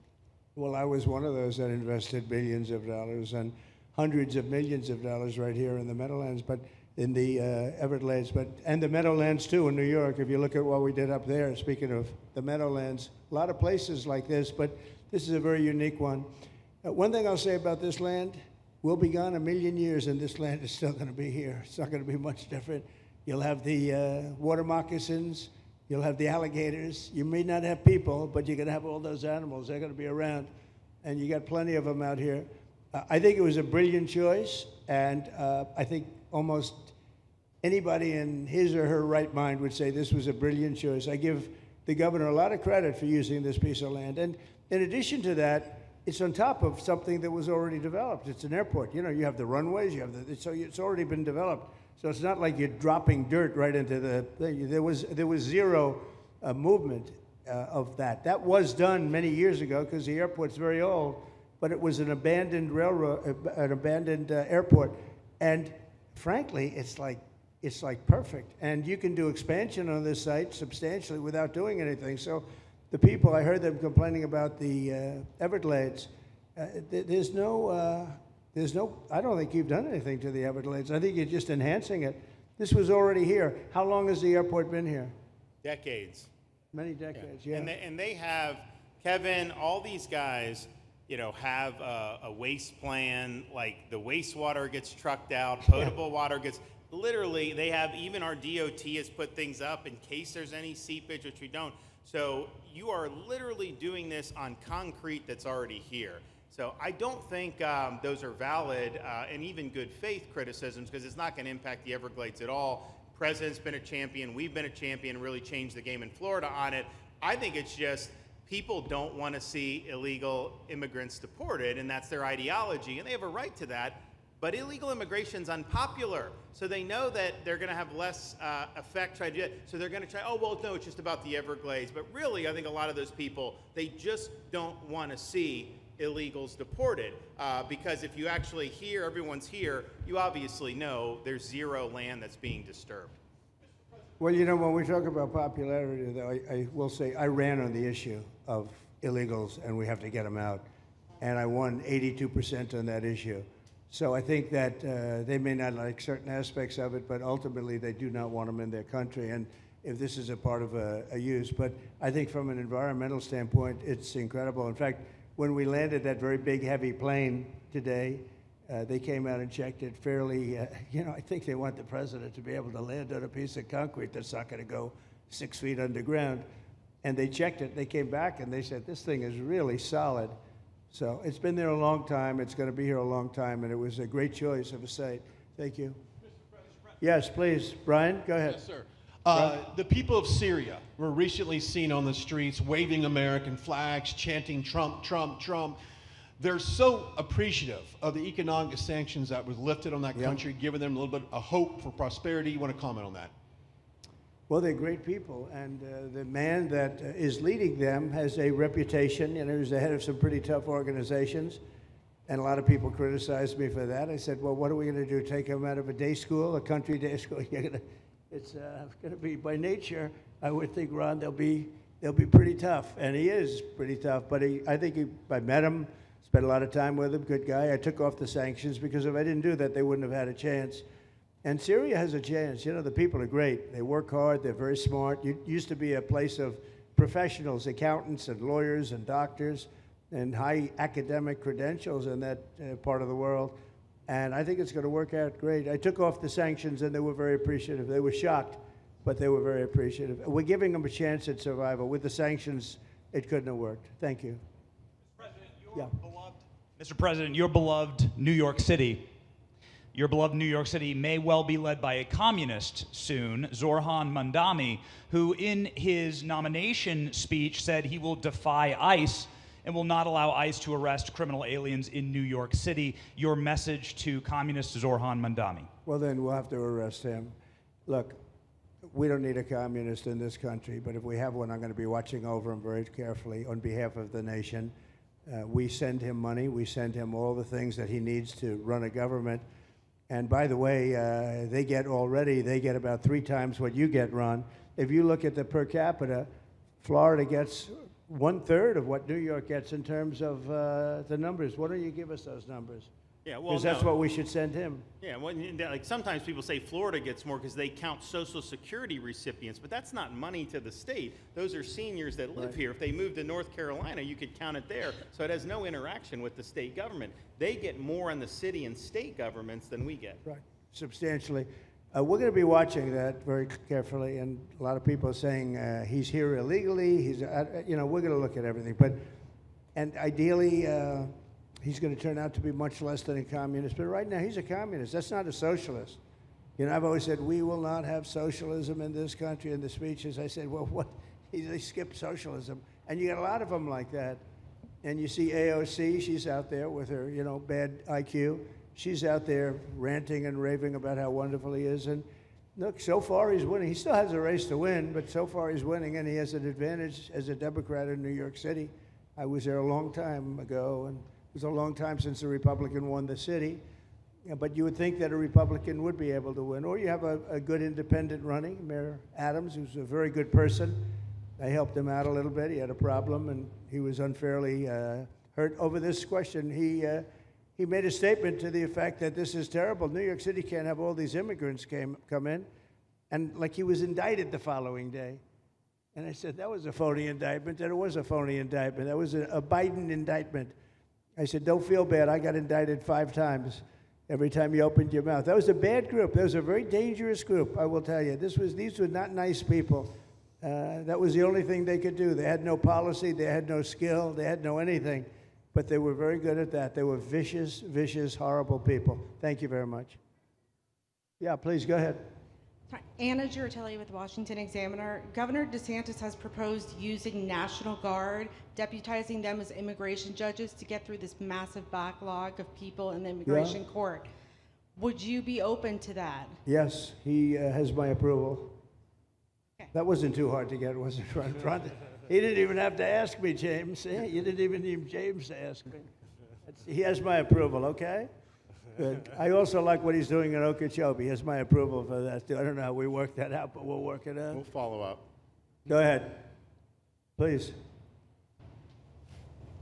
President Trump, Jake Stofan with Action News Jax from up in Jacksonville. There's some talk about a facility similar to this up in Camp Blanding. Has that been approved by DHS? If not, what's the timeline? When could we see ground break on that? Well, I'll ask Ron or James to talk about it. Do you want to mention it, James?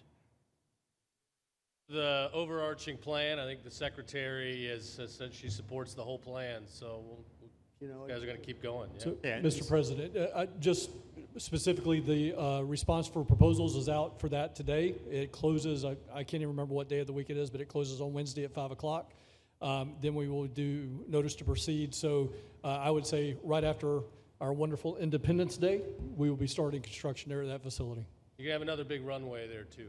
That's great. Wow. Boy, I love these runways. It's very convenient, I must say. Having a runway is a nice thing. Today, you don't get runways approved. I will tell you, it's tough to get a runway. Although in the age of Trump, you get them approved fast. You know, we're approving massive electrical bins, what they call them bins, but big electrical facilities for all of the factories and the AI that's coming in. They're going to build their own electric. They're going to be really. They're going to be made into electrical providers. They're going to have a lot left over. They'll put it into the grid. I think, well, you know, they're going to end up doing so much. They'll put it into the grid. Won't even cost anything from their standpoint. But so we have a lot of that happening. We get approvals fast. So, but I was just saying, runways are hard to get, but we'll get them now. But in the past, I would say over the past 30, 40 years, when you can get a runway, that was considered gold. Okay, please, go ahead. Go ahead. Sure.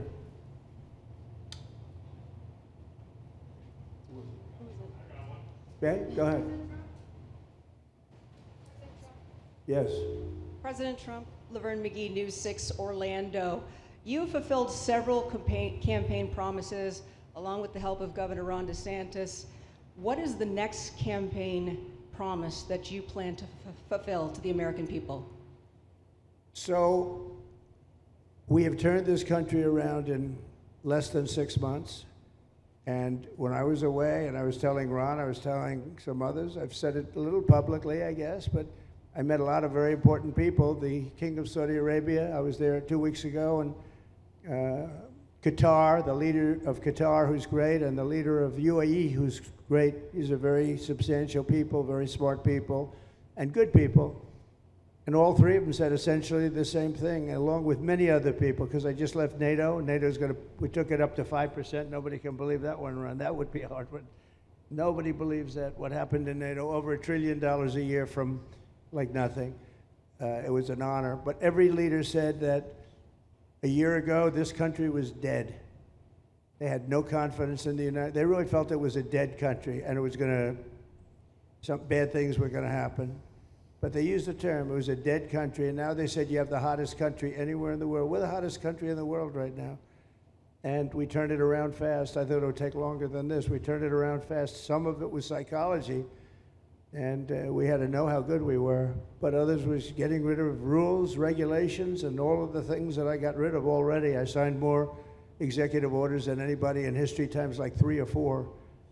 And I got rid of just one. I got rid of the other night. You buy a house, they have a faucet in the house, Joe, and the faucet, the water doesn't come out. They have a restrictor. You can't, in areas where you have so much water, they don't know what to do with it. You have a shower head, the shower doesn't, you think it's not working. It is working. The water's dripping out. And that's no good for me. I like this hair nice and, I like that hair nice and wet. You have to stand in the shower for 20 minutes before you get the soap out of your hair. And I put a thing in, and it sounds funny, but it's really not. It's horrible. And when you wash your hands, you turn on the faucet, no water comes out. You're washing, the water barely comes out. This was done by crazy people. And I wrote it all off and got it approved in Congress so that they can't just change it, because I did it in my first term. Everyone was so happy. And then one of the first things that Biden did when he came back is he put the restriction on showers, toilets, and sinks. Put this restriction, and washing machines. Washing machine, they give you like a quarter of this bottle to do your clothing. And people needed 10 of these bottles. And the people came to me from Whirlpool, and they said, we can't make a machine that's competitive. We can't make a machine anymore. It doesn't work. Why? They don't let us use water. Do you have any problems with water? No, we have so much we don't know what to do with it. You know, it comes down from heaven, right? And I approved all of that, the washing machines, the whole thing. The dishwashers, that was the other one. They give you like this much water right up to there to do your dishes. So people, you know what they do? They keep pressing the button. So they end up doing the dishes 10 times. They end up using more water than you would have used if you did it right in the first place. So all of that stuff has been written off. It sounds crazy. It's little things. The straw, I let you go back to a plastic straw. I was tired of having straws melt in my mouth, you know? It wasn't working. The paper wasn't working too well. So these are little things that I did. Then we have the big things. We have the biggest things, and that has to do with some of the subjects we're talking now. I think the things we're talking about now are the biggest, because if you don't have borders in this country, borders and good elections, and we're working on that next. There's some bills coming in that's going to make sure that you're a citizen, that people aren't counted in the voting when, you know, they were here and they're here as illegals and they're criminals in many cases, and they give them a count, and you end up with extra congressmen. We're going to work on that. We're going to straighten that out next. That's going to be easy compared to what we were doing. But we did the big things too. But little things like that, a straw, little things like a washing machine with no water. People go out, they spend all their money on a washing machine. The damn thing doesn't work. You can't use the water. Then you go to your sink, and that doesn't work either. You're stuck. You know what you do? You have dirty plates the next day. That's it. And we solved so many common sense problems. And they weren't easy. You know, there are people that really believe in this stuff. But, you know, most states have so much water, they don't know what to do with it. And look at North Carolina. I mean, they had a lot of water, and they have to get restrictors on their, you know, on their kitchen faucets. So we're very proud of the things we did, and we're going to do a lot more of them. Yeah, please, go ahead. You guys in good shape. Hey, it's Eric Bowling. How you doing, sir? Something we've talked about for, I'd say, better part of 20 years. I think it's something near and dear to your heart, energy, our energy security. Yeah. Under Joe Biden, average price of oil for the 4 years was about $79 a barrel. He drained the SPR halfway down, promised to replenish it, never did. That's right. Under you, first term, $53 average price for 4 years. Biden was $78 for 8 years. It was never refilled. The question is now it's $64 or so. Yeah. What coming down rapidly. Coming down, and what a great opportunity to fix another one of Joe Biden's problems, one of the things he broke in America, giving us the energy security of an emergency SPR, Sure. fill it to, maybe even go beyond and fill it to 1 billion barrels this time at a much cheaper price. Thoughts on the energy sector? So it holds 77 million barrels, and we had it up to the top, if you remember. And I was proud of that, and I made a deal to buy it at the lowest price of oil. It was a good deal, good instinct. And we filled it up, and when he came in, he started using it to keep oil prices down because he blew our energy policy out. Energy and his bad spending is what caused inflation. So now we have no inflation. Gasoline just hit $1.99 today in 5 states. $1.99, isn't that a nice sound? It was up to $4. And going up to 5, 6, and 7. In California, it was $7.70. But we just hit in five states, $1.99, $1.98. And it's coming down to that level, so that'll be a big thing. And one of the reasons the prices and costs are going down when you go to the supermarket, because I said I was going to get costs down. We're getting the costs down. Food is coming down. When I came out, my first week, if you remember, I had a lunatic reporter screaming at me saying, eggs are going through the roof. What are you going to do about eggs? I said, I just got here. I didn't know anything about eggs. I had to call you. I said, look, I just got here. Tell me the problem. Well, they're doubled in price, and they're going to be 5 or 6 times higher. They were right, actually. I said, let me work on it. And now we have eggs down to the same numbers it was when I first came in. You know, we lowered the cost of groceries. A simple word like that, groceries, it was like almost a strange word. I hadn't heard the word in so long, but what could be more beautiful than the word grocery? And we have the prices way down. We have the energy way down. Energy brought the groceries down, if you want to know the truth. And, you know, so we think we're going to get it lower, and we're going to fill up the it's called the Strategic National Reserves. I had it topped out, and this guy would use them every time before the election. He'd use them whenever they had an election. It was artificial. But believe it or not, as big as that are hundreds of millions of barrels of oil, all filled up at low prices. But it was really meant for wars, and it wasn't meant for keeping your prices down during a holiday so that somebody could get elected. But they used it, and they didn't bring it. The only mistake you made, they didn't bring it a little down. They brought it right down to the bottom. The thing is practically empty. They never filled it up. They never spent 10 cents in filling it up. And we'll do that. When the market is right, we'll fill it up. I want to fill it up when the market's right. Thank you. How about one more question? Okay, please, in the back. Dana Marie McNichol, Fox News Channel. Mr. President, is there an expected time frame that detainees will spend here, days, weeks, months? And does that have anything to do with the immigration judges you just spoke about being trained and staffed here? When you say, what was the first part of your question?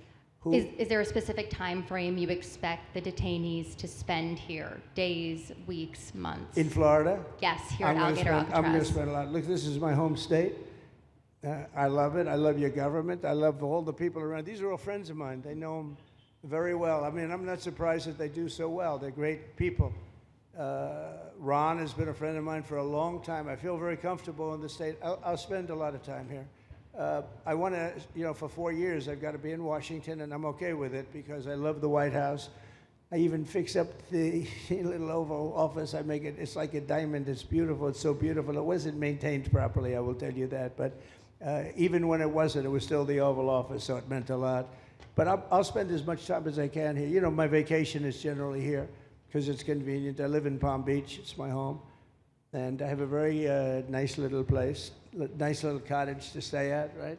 But we have a lot of fun, and I'm a big contributor to Florida, you know, pay a lot of tax. And a lot of people move from New York, and I don't know what New York is going to do. A lot of people moved to Florida from New York, and it was for a lot of reasons, but one of them was taxes. The taxes are so high in New York, they're leaving. I don't know what New York's going to do about that, because some of the biggest, wealthiest people and some of the people that pay the most taxes of any people anywhere in the world, for that matter, they're moving to Florida and other places. So we're going to have to help some of these states out, I think. But thank you very much. I'll be here as much as I can. Very nice question. With that, I'd like to just end by saying I want to thank Ron and James and all of the people that have done such a great job, all of your staff. Really fantastic work. And it really started with site selection. You can do a great job, but if you have the wrong site in real estate, you have the wrong site, you're dead. And this was a great site selection, despite what you may read in the environmental press. Good job. And this was an honor for Christy and myself and Steve and all of our people to be here.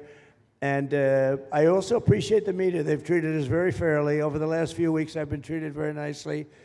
And it's so unusual. I'm not used to it, but we've gotten great accolades. Brian, I want to thank you for calling out, because I was waiting here because I knew the vote was taking place and I'm answering questions, right? So I want to thank you very much and say hello to our friend. And I will see a lot of you. Thank you very much. We're going to make America great again. Thank you very much. Thank you. Thank you, Father.